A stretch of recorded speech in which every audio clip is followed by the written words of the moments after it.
magulo or sobrang ano po nila. Pero napakahalaga po ng kanilang the chance hawakan si jellyfish.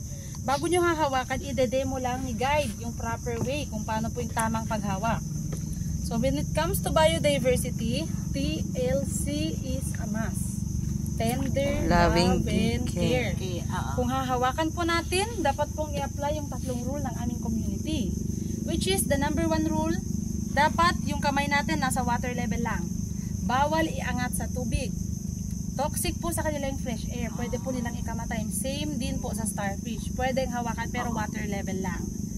Pero parang ayoko itry. Bakit po? Itry mo. Ayun. Ay, stainless naman. Stainless po ito. Parang katulad lang.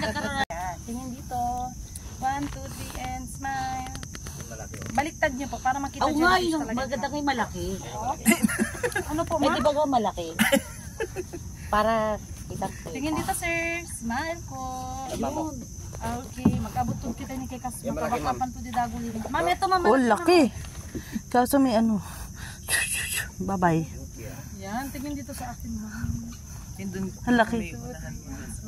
Ay, teka lang, nangangalay ako. Wait lang, mali yung upo. Bitawan, grab. Aulan na.